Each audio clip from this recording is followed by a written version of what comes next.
का स्वागत है अपने YouTube चैनल में मिस्टर डिप्लोमा में। आज आपको पढ़ाने जा रहा हूँ सुपर 30 क्वेश्चन जो स्टील डिजाइन से लेकर आया हूँ। बहुत ही मोस्ट इम्पॉर्टेंट क्वेश्चन है। इसमें पहला क्वेश्चन है, एक सिरे पर घूर्णन के प्रति प्रतिरोधी तथा स्थिति में प्रभावी रूप से आबद्ध लेकिन दूसरे पर न तो घूर्णन के प्रति प्रतिरोध और न ही प्रभाव के रूप से स्थिति में आबद्ध यल लंबाई की एक संरचनात्मक स्टील संपीड़न उपांग की प्रभावी लंबाई है।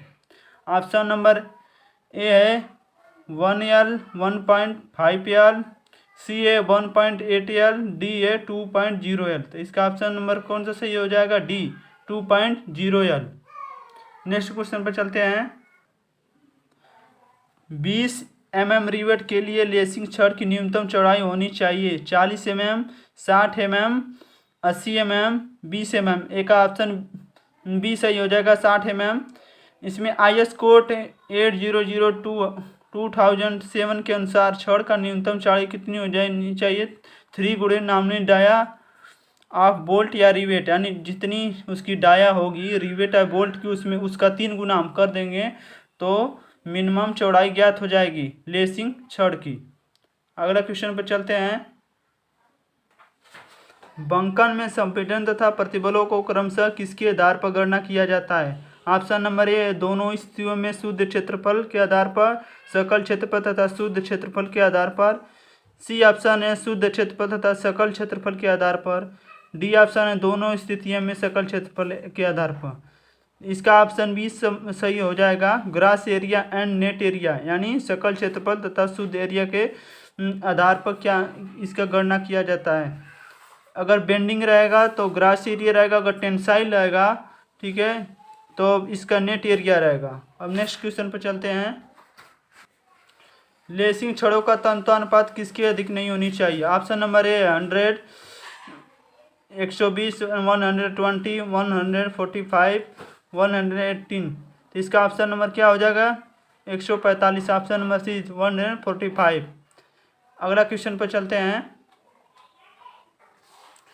एक संपीड़न उपांग की प्रभावी लंबाई यल क्या होगी यदि उसके दोनों सिरों का स्थिति आबद्ध लेकिन किसी भी एक सिरे में प्रतिरोधित नहीं है? ऑप्शन नंबर ए है यल, ऑप्शन नंबर बी है 0.67, ऑप्शन नंबर सी है 0.85L, ऑप्शन नंबर डी है 1.5L। अगर एक सिरा फिक्स रहेगा दूसरा सिरा हिंज रहेगा तो यल का मान, कैपिटल यल का मान स्मॉल यल के बराबर हो जाएगा। तो इसका मान क्या हो जाएगा? ऑप्शन नंबर ए। नेक्स्ट क्वेश्चन पर चलते हैं। एक रिवेट या बोल्ट से जुड़े सिंगल एंगल असतत स्टड का तंतु अनुपात कितने से अधिक नहीं होना चाहिए? ऑप्शन नंबर ए है 120, ऑप्शन नंबर बी है 180, ऑप्शन नंबर सी है 350, ऑप्शन नंबर डी है 400। तो ऑप्शन नंबर इसका बी सही हो जाएगा, 180। अब नेक्स्ट क्वेश्चन पर चलते हैं। स्ट्रट में संपीड़न भार को वहन करने वाला संरचनात्मक अवयव डैश कहलाता है? Batten, lacing, strut, gusset plate. इसका ऑप्शन नंबर सी हो जाएगा, स्ट्रट कहलाता है। ट्रस के संपीड़न कंप्रेसिव जो लोड लगेगा, कंप्रेसिव लोड जो भार वहन करता है उसे क्या कहते हैं? हम स्ट्रट कहते हैं। नेक्स्ट क्वेश्चन पर चलते हैं। एक संपीड़न उपांग की प्रभावी खंड का क्षेत्रफल क्या होगा? ऑप्शन नंबर ए है gross sectional area minus area of rivet hole, option number B gross section area plus area of rivet hole, option number C है ग्रास सेक्शन एरिया गुड़े area of rivet hole, option number D है none of the. तो इस option में क्या हो जाएगा? D option सही हो जाएगा। इसमें से कोई भी ऐसा ऑप्शन नहीं है जो संपीड़न उपांग की प्रभावी खंड का क्षेत्रफल होगा, उसका सूत्र अलग है, इसमें नहीं। इसी ऑप्शन क्या हो जाएगा? डी सही हो जाएगा। नेक्स्ट क्वेश्चन पर चलते हैं। IS 800 के अनुसार मोटाई टी संपीड़ित खंडों में रिवेट का अधिकतम पिच किससे कम होती है? ऑप्शन नंबर ए 300 mm या 32T, ऑप्शन बी है 200 mm या 20T, ऑप्शन सी 300 mm या 24T, ऑप्शन डी है 200 mm या 12T। ऑप्शन नंबर डी इसका सही हो जाएगा, 200 mm या 12T। नेक्स्ट क्वेश्चन पर चलते हैं। जालक छड़ का झुकाव घटाव अवयव के अनुदैर्ध्य अक्ष डैश नहीं होना चाहिए? ऑप्शन नंबर ए है 40/40 डिग्री से कम, 70/70 डिग्री से कम। Option C A and B दोनों नॉन ऑफ दीज। जालक छड़ का झुकाव जो होता है वह 40 डिग्री से 70 डिग्री से होता है, इसलिए ऑप्शन नंबर इसका क्या हो जाएगा, सी सही हो जाएगा। यानी 40 डिग्री से लेकर 70 डिग्री से नहीं होना चाहिए। ऑप्शन नंबर सी इसका सही हो जाएगा। क्वेश्चन नंबर नेक्स्ट पर चलते हैं। वह जो प्लेटों के बीच फिसलने के लिए घर्षण पैदा करता है उसे डैश क्रिया कहते हैं। Option number A clamping, option B driving, option C sank, option D frost. तो ऑप्शन नंबर इसका ए हो जाएगा, यानी क्रैम्पिंग हो जाएगा। नेक्स्ट क्वेश्चन पर चलते हैं। जालक के लिए समानता कौन सा अवयव प्रयोग किया जाता है। ऑप्शन नंबर ए है बेलित इस्पात प्लेट, ऑप्शन बी है रोल्ड चैनल, ऑप्शन सी है रोल्ड एंगल, ऑप्शन डी है ऑल ऑफ दीज, यानी इनमें से सभी। यानी जालक के लिए सभी अवयव क्या मेंबर प्रयोग किया जाता है, बेलित इस्पात में भी, रोल्ड चैनल में भी, रोल्ड एंगल में भी। ऑप्शन नंबर डी सही हो जाएगा। अब नेक्स्ट क्वेश्चन पर चलते हैं। एक अच्छी संपीड़न में अनुज्ञेय प्रतिबल का निर्धारण करने के लिए भारतीय मानक संस्था द्वारा अपनाया गया है। ऑप्शन नंबर ए है आयलर फार्मूला, ऑप्शन बी है रैकिन फार्मूला, ऑप्शन सी है इगेसर फार्मूला, ऑप्शन डी है सीकेट फार्मूला। तो ऑप्शन इसका डी सही हो जाएगा, सीकेट फार्मूला। नेक्स्ट क्वेश्चन पर चलते हैं। किसमें एकल त्रिभुजाकार प्रणाली बनाई जाती है, मानी एकल रेक्टेंगल प्रणाली किसमें बनाई जाती है। Option number A single lacing में, ऑप्शन बी डबल लेसिंग में, option C both and A and B, option D none of these. यानी एकल जो रेक्टेंगुलर रहेगा उसमें सिंगल लेसिंग रहती है। इस वाला यानी जब हम कॉलम बनाते हैं उसमें जो लेसिंग रहती है क्या होती है, एकल त्रिभुजाकार रहती है, इसे हम सिंगल लेसिंग बोलते हैं। अगर इस तरह अगर दो इसमें डबल लेसिंग ए वाली होती है, डबल लेसिंग जब कॉलम पर 2 लेसिंग करते हैं तो ए वाली रहती है। सिंगल लेसिंग में क्या हो जाएगा, एकल त्रिभुजाकार रहती है सिंगल लेसिंग में। ऑप्शन नंबर इसका ए सही हो जाएगा। नेक्स्ट क्वेश्चन पर चलते हैं। वह संरचनात्मक अवयव जिसके अनुदैर्ध्य अक्ष समांतर दिशा में संपीड़न प्रतिबल लगा है को समांतर जाना जाता है। ए कॉलम, बी टैंक यानी सी पोस्ट, ऑल ऑफ दीज, यानी इनमें से सभी को क्या हम यूज करते हैं। यानी संरचनात्मक कंप्रेसिव जो स्ट्रेस होता है उसको कॉलम में भी होता है, टैंक में भी होता है, पोस्ट होता है। पोस्ट मतलब सबसे छोटा भाग यानी चौकी जिसे कहते हैं हम लोग उसका, टैंक मतलब आप जानते ही हैं कॉलम, यानी इसमें से ऑप्शन डी भी सही हो जाएगा। नेक्स्ट क्वेश्चन पर चलते हैं। संगठित खंड का उपयोग किया जाता है क्योंकि वे प्रदान करते हैं अधिक अनुपस्थ खंड का क्षेत्रफल, विशेष आकार और गहराई, पर्याप्त परिमर्दित त्रिज्या, ऑल ऑफ दीज। यानी इनमें से सभी क्या होता है, संगठित खंड का उपयोग किया जाता है अनुप्रस्थ खंड का क्षेत्रफल के लिए, विशेष आकार एवं गहराई के लिए, पर्याप्त परिमर्दित त्रिज्या के लिए, यानी सब में तीनों में हम इसका यूज करते हैं। अब नेक्स्ट क्वेश्चन पर चलते हैं। यदि संरचनात्मक जोड़ में यदि उपांग संपीड़न के अधीन है तब जोड़ की अधिकतम पिच कम से कम 200 mm या डैश होनी चाहिए।